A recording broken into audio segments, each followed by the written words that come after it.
پچھلے 4 جمعوں سے ہم نے ایک عنوان شروع کیا تھا، حضور اکرم صلی اللہ علیہ وسلم کے کائنات پر 6 بڑے احسانات۔ ہر مرتبہ یہ بات بھی عرض کی جاتی ہے کہ حضور صلی اللہ علیہ وسلم کے اس دنیا پر یوں تو اتنے احسانات ہیں، اتنی مہربانیاں ہیں کہ ہم اگر شمار کرنا چاہیں تو شمار نہیں کر سکتے، لیکن علماء اکرام نے 6 بڑے احسانات کا ذکر فرمایا، جن میں سے 4 بڑے احسانات کا ہم نے پچھلے 4 جمعوں کے بیان میں ان کا الگ الگ تذکرہ کیا۔ یقیناً حضور صلی اللہ علیہ وسلم کا تذکرہ ہمارے لیے سکون اور اطمینان قلب کا باعث ہے۔ حضور سے محبت اور عشق کا تقاضا بھی یہی ہے کہ حضور صلی اللہ علیہ وسلم کے ذکر خیر کے بغیر کوئی بھی بیان نامکمل، کوئی بھی مجلس نامکمل ہے۔ آج کے اس جمعے کے بیان کے موقع پر ہم حضور صلی اللہ علیہ وسلم کا 5واں بڑا احسان کا تذکرہ کرنے جا رہے ہیں۔ حضور صلی اللہ علیہ وسلم کا اس دنیا پر 5واں بڑا احسان یہ ہے کہ ہمارے نبی اکرم صلی اللہ علیہ وسلم نے اس کائنات کو دین و دنیا کی وحدت کا تصور دیا، دین و دنیا کی وحدت کا تصور دیا، دین و دنیا کو ملا کر زندگی گزارنے کا ڈھنگ سکھایا۔ کیونکہ حضور صلی اللہ علیہ وسلم کی بعثت سے پہلے، حضور کی آمد سے پہلے دنیا 2 خانوں میں تقسیم تھی، یا تو دین کے خانے میں یا دنیا کے خانے میں۔ کلیسا میں اگر دین تھا تو قصر شاہی کے اندر دنیا تھی، گرجا گھروں میں اگر دین تھا تو بازاروں میں دنیا تھی۔ اس وقت انسانوں کو 2 کشتیوں میں بانٹ رکھا تھا۔ ایک انسان اگر دین پر چلنا چاہتا ہے تو اس کو دنیا کو خیر آباد کہنا پڑتا تھا، اور اگر کوئی بشری تقاضوں سے مجبور دنیا کے تقاضوں پر چل رہا ہے تو اسے دین سے خارج کر دیا جاتا کہ یہ دنیا کے تقاضوں پر چل رہا ہے، دین سے اب اس کا کوئی تعلق نہیں۔ گویا کہ دین کو الگ کر دیا گیا، دنیا کو الگ کر دیا گیا۔ ایک وقت میں انسان دین پر بھی عمل کر لے اور دنیا کے تقاضوں کو بھی پورا کرنے والا بن جائے، اس دور میں حضور کی آمد سے پہلے ممکن نہیں تھا۔ یقیناً یہ ایک بہت بڑی الجھن تھی اور انسان ایک بہت بڑی پریشانی میں مبتلا تھا۔ اب دنیا کے تقاضوں کو بھی پورا کرنا ہے۔ اگر دنیا کے تقاضوں پر وہ چل رہا ہے تو ان کے کلیسا سے فتویٰ آ جاتا کہ یہ دنیا دار دین سے دور ہو گیا۔ تو ان حالات میں کہ جب رہبانیت کو فروغ دیا جا رہا تھا، اس دور میں رہبانیت ہی تو دین سمجھا جاتا۔ رہبانیت کسے کہا جاتا تھا؟ رہبانیت کا مطلب کہ اللہ کی ولایت حاصل کرنے کے لیے، اللہ کا قرب لینے کے لیے اور دیندار بننے کے لیے دنیا کو ٹھوکر مار دو،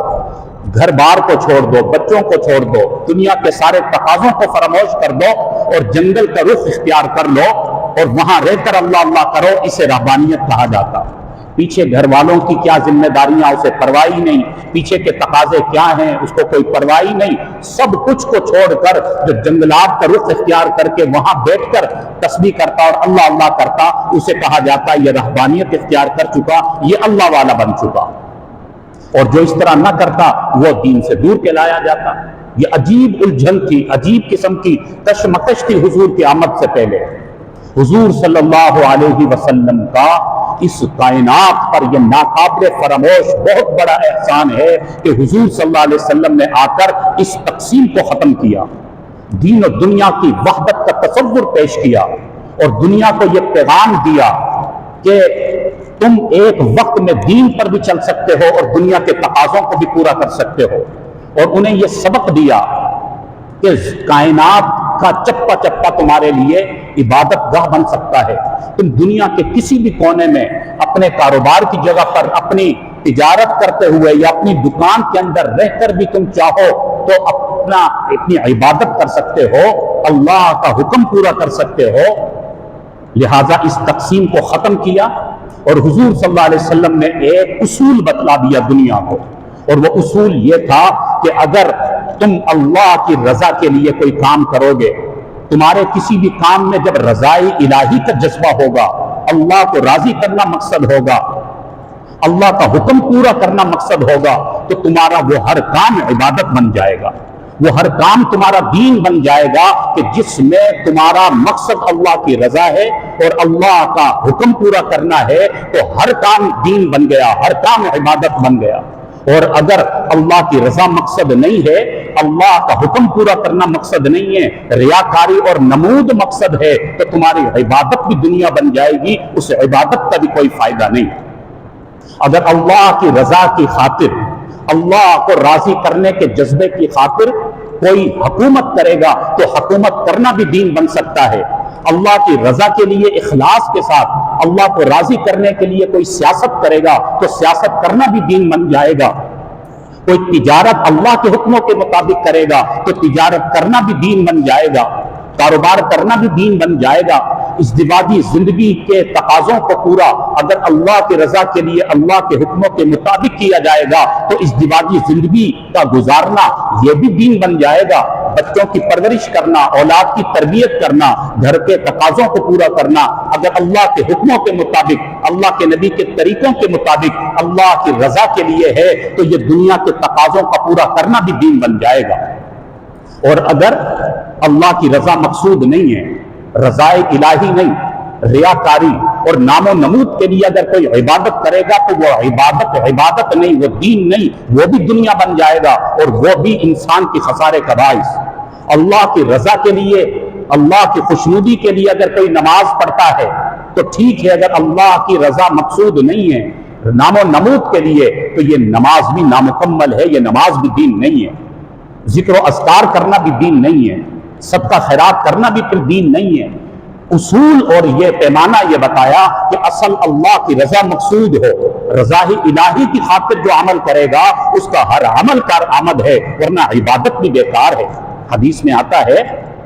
کہ جو خشوع خضوع کے ساتھ، اخلاص کے ساتھ نماز نہیں پڑھے گا، اس کی نماز ایک گندے کپڑے میں لپیٹ کر اس انسان کے منہ پر دے ماری جائے گی کہ یہ نماز اللہ کی رضا کے لیے نہیں تھی، یہ نماز اللہ کو خوش کرنے کے لیے نہیں، بلکہ دنیا میں اپنے آپ کو نمازی بنانے کے لیے، اپنے آپ کو بڑا پرہیزگار جتلانے کے لیے، اپنی واہ واہ کروانے کے لیے یہ نماز پڑھتا تھا، تو ایسی نماز بھی اس کے کام کی نہیں، یہ نماز پڑھنا بھی اس کے لیے خسارے کا باعث۔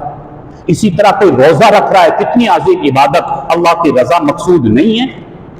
اللہ کی خاطر اس نے روزہ نہیں رکھا تو فرمایا کہ اس روزہ دار کو سوائے بھوکا پیاسا رہنے کے اور کچھ حاصل نہیں ہوگا، اس کا روزہ رکھنا بھی عبادت نہیں، دنیا تصور کی جائے گی، کیونکہ اللہ کی رضا مقصد نہیں ہے۔ حدیث میں آتا ہے صدقہ خیرات کرنا اگر اخلاص کے ساتھ ہے تو ایک گٹھلی کے برابر بھی اگر کوئی صدقہ کرے گا اخلاص کے ساتھ تو فرمایا کہ اسے احد پہاڑ کے برابر سونا صدقہ کرنے کا ثواب ملے گا۔ ایک کھجور اگر اخلاص کے ساتھ صدقہ کر دی، اور اگر اخلاص نہیں ہے، اللہ کی رضا مقصد نہیں ہے، تو کوئی احد کے پہاڑ کے برابر بھی اللہ کے راستے میں سخاوت کرے گا، صدقہ کر دے گا تو وہ کسی کام کا نہیں ہوگا، اس کے لیے خسارے کا باعث ہوگا۔ قیامت کے دن حکم ہوگا کہ اس نے اللہ کے راستے میں جو خرچ کیا، مال لگایا، زکات دی، صدقہ کیا، اس لیے کہ دنیا اس کو سخی کہے اور دنیا اس کی واہ واہ کہے اور کہے کہ ماشاءاللہ بھی بڑا دل والا ہے، بڑا سخی ہے، بڑا مال خرچ کرتا ہے، اس نے اس نیت کے ساتھ اپنا مال خرچ کیا، صدقہ کیا، خیرات کی، لہٰذا اس کا مقصد دنیا میں پورا ہو گیا، لوگوں نے اس کی بڑی بڑی واہ کی اور لوگوں نے کہا بھئی بڑا سخی ہے، بڑے دل کا مالک ہے، دنیا میں جو اس کا مقصد تھا وہ اس نے پورا کر لیا، لہٰذا اسے اٹھا کر جہنم میں پھینک دیا جائے گا۔ معلوم ہوا کہ کوئی بھی عمل اللہ کی رضا کے لیے ہوگا وہ کارآمد ہوگا، اور اگر اللہ کی رضا کے لیے نہیں ہوگا تو وہ ناکارہ بن جائے گا، بلکہ پکڑ کا باعث بن جائے گا۔ حضور صلی اللہ علیہ وسلم نے آ کر اس دین و دنیا کی وحدت کا یہ تصور دیا اور بتایا کہ اگر تم چاہتے ہو کہ دین پر بھی ایک وقت میں عمل کرو اور دنیا کے تقاضوں کے مطابق بھی چلو تو تم چل سکتے ہو، بس تمہیں یہ دیکھنا ہے کہ اللہ کا حکم کیا ہے، نبی کا طریقہ کیا ہے۔ اب کاروبار کرنا ہماری بشری ضرورت ہے، دنیا کا تقاضا ہے، اگر ہم کاروبار نہیں کریں گے تو دنیا کے نظام میں کس طرح چلیں گے؟ تو حضور علیہ السلام کی تعلیمات نے بتا دیا کہ تم کاروبار کرو اس طرح جس طرح نبی نے کیا. ہمارے نبی نے تجارت کر کے بتائی, ہمارے نبی نے کاروبار کر کے بتایا اور فرمایا کہ تم اگر اس طریقے کے مطابق کاروبار کرو گے تو تمہارا کاروبار کرنا بھی دین بن جائے گا, عبادت بن جائے گا. ایک حدیث میں آیا کہ وہ تاجر جو سچا ہو, وہ تاجر جو ناپ تول میں کمی نہ کرے, اور وہ تاجر جو دو نمبری نہ کرے, اور ایمانداری کے ساتھ وہ صحیح طریقے سے سودا بیچنے والا ہو, اپنا کاروبار کرنے والا ہو. آپ صلی اللہ علیہ وسلم نے فرمایا ایسے تاجر کا حشر قیامت کے دن صدیقین کے ساتھ ہوگا. اللہ اکبر, صدیقین کا بہت بڑا مرتبہ ہے. آپ فرما رہے ہیں ایسا تاجر صدیقین کے ساتھ اٹھے گا اور جنت میں چلا جائے گا. حالانکہ دنیا میں تو وہ تجارت کیا کرتا تھا, بظاہر تو اس کے اوپر دینداری کا کوئی بہت بڑا لبادہ نہیں تھا, وہ تو تاجر تھا, کاروباری تھا, لیکن چونکہ اس نے کاروبار اچھے طریقے سے کیا, دینداری کو سامنے رکھا, اللہ کے حکموں کو سامنے رکھا, نبی کے طریقوں کو سامنے رکھا, تو اس کی تجارت بھی عبادت بن گئی, اس کا کاروبار بھی اس کی کامیابی کا ذریعہ بن گیا. تو معلوم مجھے ہوا میرے بھائیوں, حضور صلی اللہ علیہ وسلم کا یہ احسان ہے کہ ہمارے نبی نے ہمیں یہ طریقہ بتلا دیا کہ دنیا میں رہتے ہوئے بھی اللہ کو راضی کر سکتے ہو.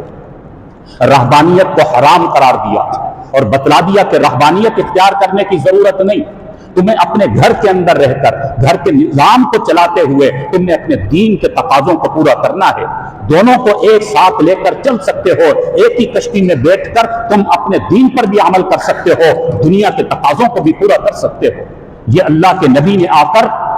دنیا کو ایک عجیب عظیم وحدت کا تصور دیا. جس طرح ایک مثال ہمارے استاد دیا کرتے ہیں کہ ہم جب اپنے گھر میں آتے ہیں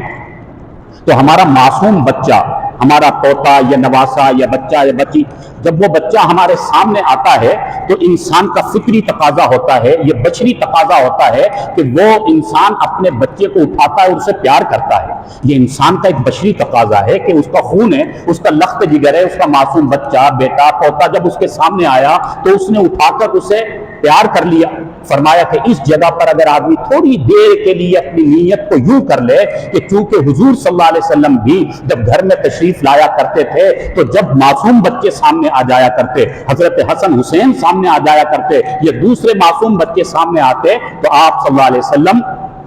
بچوں کو اٹھاتے, ان کو بوسہ دیا کرتے تھے, انہیں پیار کیا کرتے تھے. تو چونکہ ہمارے نبی کا یہ طریقہ ہے, ہمارے نبی کی یہ تعلیم ہے, اور اس سنت کو پورا کرنے کے لیے میں اپنے بچے کو پیار کر رہا ہوں. فرمایا اٹھا کر جب وہ اپنے بچے کو بوسہ دے گا, یہ بوسہ دینا بھی اس کے لیے عبادت بن جائے گا. اللہ اکبر, ہمارا فطری تقاضا بھی پورا ہو گیا, بشری ضرورت بھی پوری ہوئی, لیکن صرف زاویہ نگاہ کو درست کر لیا, ہم نے اپنی نیت کو درست کر لیا کہ نبی کا چونکہ طریقہ اس لیے میں کر رہا ہوں, ہمارا یہ کام کرنا بھی ثواب کا باعث ہو گیا. سنت کو زندہ کرنے کے برابر اللہ تعالی ہمیں ثواب عطا فرمائیں گے. اسی طرح دنیا کے ہر معاملے میں کوئی بھی تقاضا ہے, ہمارے گھر میں کوئی خوشی کا موقع آ گیا تو شریعت نے شادی کو باقاعدہ اس کا حکم دیا, گھر کے اندر تقریب کرنے کی اجازت دی. لیکن ذرا طریقہ دیکھ لیں کہ اللہ کا قرآن کیا بتا رہا, نبی کا طریقہ کیا بتا رہا, اس کے مطابق گھر میں شادی کے جو ایام ہیں ان کو ترتیب دے لیا جائے تو گھر میں خوشی کو منع نہیں کیا گیا.